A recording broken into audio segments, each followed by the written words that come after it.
शुरुआत करेंगे बेहद अहम खबर के साथ जिस पर लगातार हमारी नजर बनी हुई है। बाबरी मस्जिद मामले में आज सुप्रीम कोर्ट की 5 रुकनी बेंच ने समाअत शुरू की। फरीकीन की जानिब से वकील और बड़ी तादाद में मीडिया नुमाइंदे अदालत के अंदर और बाहर मौजूद हैं। समाअत शुरू होने से कबल केस से मुताल्लिक दस्तावेजात के बंडल अदालत पहुंचाए गए। मुस्लिम फरीक के वकील राजीव धवन केस की पैरवी कर रहे हैं। राजीव धवन ने मामले में जस्टिस यूयू ललित की पेशी पर एतराज भी जताया। चीफ जस्टिस ने जस्टिस यूयू ललित से बात की। जस्टिस यूयू ललित ने केस से अलग होने की ख्वाहिश जाहिर की। बेंच ने यह भी कहा कि जब एक वकील केस से अलग होना चाहता है तो उसकी समाअत नहीं हो सकती, और ये कहते हुए अदालत ने समाअत की नई तारीख यानी 29 जनवरी मुकर्रर कर दी है।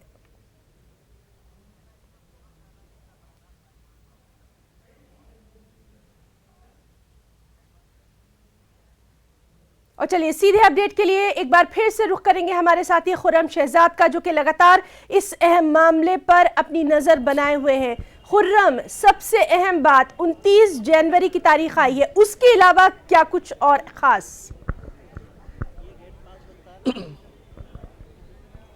देखिए, आज जिस तरह से समाज शुरू हुई और राजीव धवन ने जिस तरह से 1997 के एक मामले का जिक्र करते हुए कहा कि जस्टिस यूयू ललित जो उस वक्त के बीजेपी के उत्तर प्रदेश में वजीर आला थे, जिस वक्त 1992 में बाबरी मस्जिद का इन्हिदाम अमल में आया था, उस पर उन्होंने एतराज़ जताया। उनकी तरफ से जस्टिस यूयू ललित एक वकील के तौर पर पेश हुए थे क्योंकि वो बेंच में शामिल थे।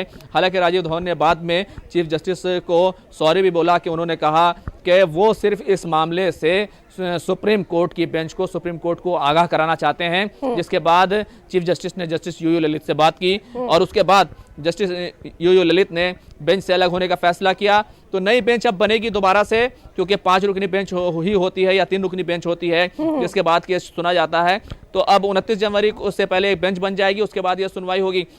तो सबसे बड़ा अपडेट यही है कि फिलहाल अभी इस मामले की सुनवाई में अभी और देरी हो रही है और एक और तारीख मिल गई है। हालांकि हमने देखा था कि दोनों ही फरीक ये चाहते थे इस मामले की जल्द से जल्द सुनवाई हो, लेकिन जिस तरह से राजीव धवन ने एक बात उठाई और जस्टिस यूयू ललित ने जिस तरह से एक कहना चाहिए कि उन्होंने अखलाक का मुजाहरा करते हुए कहा, क्योंकि उन पर इस मामले में सवाल उठ चुका है, तो उन्होंने इस बेंच से अलग होने का फैसला किया। तो देखा जाएगा कि जो इंसाफ के तकाजे हैं वो सुप्रीम कोर्ट में पूरे तौर पर पूरे हो रहे हैं, और यही वजह है सुप्रीम कोर्ट पर सभी को एतमाद है, और इसी एतमाद को बरकरार रखने के लिए शायद जस्टिस यूयू ललित ने बेंच से अलग होने का फैसला किया है। तो अभी यही सबसे बड़ा ब्रेक है कि अभी सुनवाई शुरू नहीं हो रही है, अभी थोड़ी सी देरी होगी। खुर्रम, हम आपसे ये भी जानना चाहेंगे, जिस तरह से इससे पहले भी हम बुलेटिन में बात कर रहे थे कि बहुत हजारों सफात पर मुश्तमिल है, बहुत सारी चीजें पढ़ना पड़ेंगी। इससे पहले भी जो है बहुत सारी सुनवाइयां हो चुकी हैं।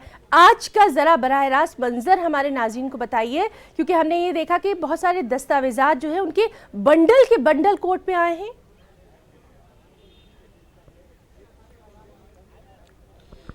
बिल्कुल, सारे ही वकील वहां पर पहुंचे थे और काफ़ी बड़ी तादाद में जो है सुप्रीम कोर्ट में वकला का जमावड़ा लगा था। ख़ासतौर से राजीव धवन जो है, जो मुस्लिम पक्ष के वकील हैं, मुस्लिम फरीक के वकील हैं, उन्होंने आज जो है शुरुआत की।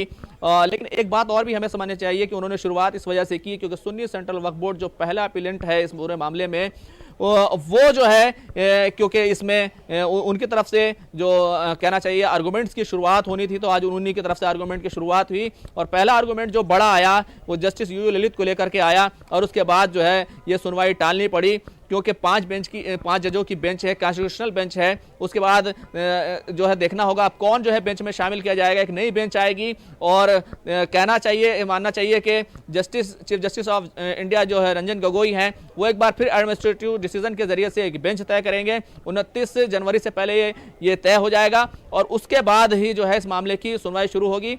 लेकिन देखा जाए एक बहुत ही ज़बरदस्त तरीके से सुप्रीम कोर्ट में इस पूरे मामले का जमावड़ा है। हालांकि सब लोग उम्मीद कर रहे थे कि जो समाज की रूपरेखा है, हिकमत अमली है, लाएअमल है, वो कैसे हो, टाइम बाउंड हो, रोजाना की बुनियाद पर हो, उस पर बात होगी। लेकिन आज क्योंकि बेंच ही पूरी नहीं है तो कैसे ये फैसला किया जा सकता था, इसलिए एक नई तारीख मिल गई है और 29 जनवरी को उम्मीद करते हैं कि एक बार फिर से जो है इस मामले की समाअत होगी। अगर देखा जाए समाअत कितनी तवील हो सकती है तो हमें देखना होगा। इलाहाबाद हाई कोर्ट का आज 8000 पेज का फैसला प्रिंटेड में 3 मोटे मोटे वॉल्यूम में 4000 पेज लिखे हुए हैं, जिनको सुप्रीम कोर्ट में पढ़ा जाना है, हर पहलू पे बहस होनी है।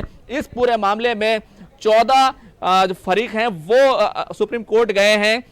हालांकि अगर देखा जाए कि अहम तौर पर जो है वो 3 ही फरीक हैं, यानी सुन्नी सेंट्रल वक्फ बोर्ड, निर्मोही अखाड़ा और रामलला विराजमान, ये 3 ही जो है जो अहम पार्टियां हैं। लेकिन 14 केसेस हैं जो इस पूरे मामले में दाखिल किए गए हैं, तो उन पर भी बात होनी है। हमने देखा था इलाहाबाद हाई कोर्ट का जब फैसला आया था तो 3 जगह पर जो है जमीन को बांट दिया गया था बराबर बराबर। तो अब क्योंकि ये सारे फैसले को आने में कितना वक्त लगेगा ये हमें समझना होगा, लेकिन 40,000 जो है वो डॉक्यूमेंट हैं, दस्तावेजात हैं। इसके अलावा ASI की जो रिपोर्ट है वो भी है कि वहां पर जिस तरह से खुदाई हुई थी वहां पर क्या कुछ हासिल हुआ, तो वो भी सुप्रीम कोर्ट एग्जामिन करेगा और उसके बाद ही ये केस जो है वो आगे बढ़ेगा। हिना जी खुर्रम, जिस तरह से लगातार आप वहां पर तमाम हिना देखिए हमारे साथ हिना हमारे साथ all India Muslim personal Hina हमारे साथ all India Muslim personal board के बाबरी मस्जिद कमेटी कन्वीनर कासिम रसूल इलियास जुड़ रहे हैं। कासिम भाई, कोर्ट में आज जिस तरह से बात रखी तो उससे साफ हो गया कि आपकी तरफ से एक ऐसा ऑब्जेक्शन आया जिसके बाद देरी हो रही है इस मामले में। देखिए, साफ बात यह है कि बेंच ऐसी होनी चाहिए जिसमें कोई दाग धब्बा ना हो और उस पर कोई इल्ज़ाम ना हो, मतलब ये कि वो किसी को अपीयर ना हुई। तो हमारे वकील ने डॉक्टर राजू धवन ने इस मसले को उठाया कि इसमें जस्टिस ललित जो हैं वो इससे पहले कल्याण सिंह के केस में पेश हो चुके हैं बावजूद वाले इशू पर, इसलिए उनकी मौजूदगी जो है इस केस को मुतासिर करेगी। चुनांचे कोर्ट ने इस बात को इंडोर्स किया और ये कहा कि ठीक है, हम इसको रेस्क्यू करते हैं इस ऑर्डर को और नई बेंच बनाएंगे और 29 तारीख को इसकी हेयरिंग होगी। इसके साथ साथ कोर्ट ने ये भी कहा कि ये जो केस है ये खासा कॉम्प्लिकेटेड केस है, इसमें 8000 पेज का जजमेंट है, 42,000 पेज के डॉक्यूमेंटेशंस हैं और डॉक्यूमेंटेशन का जो ट्रांसलेशन कराने का काम पार्टियों को दिया गया था, हम उसकी ऑथेंटिसिटी भी चेक करेंगे और ये इसमें वक्त लगेगा। तो 29 तारीख को अब अगली डेट लगी है और 29 तारीख को इस मसले को सुना जाएगा नई बेंच के सामने। बहरहाल बात कुछ भी हो, लेकिन कहीं ना कहीं ये बात आती है, चाहे कपिल सिब्बल हो चाहे राजू धवन हो, लेकिन जब भी बात आती है ये ज़रूर कहा जाता है कि मुस्लिम फरीक की तरफ से ही देरी की बात होती है। हालांकि जो दूसरे फरीक हैं, हिंदू जो फरीक है, वो ये कहता है कि रोज़ाना की बुनियाद पर सुनवाई हो। आखिर देरी आप ही की तरफ से क्यों हो जाती है? कुछ ना कुछ अड़ंगा ऐसा क्यों लग जाता है? देखिए, साफ बात यह है, देखिए जब भी आप इस केस को सुनेंगे तो जो जजेस के अंदर जो लोग बैठे हुए हैं उनका माजी या उनके कैरेक्टर पर कोई किस्म का ऐसी क्वेश्चन सवाल खड़ा नहीं होना चाहिए। तो जाहिर बात है कि ये यानी खुद चीफ जस्टिस ने ये माना कि ये गलती उनसे हुई है कि उन्होंने जस्टिस ललित का बैकग्राउंड चेक नहीं किया है।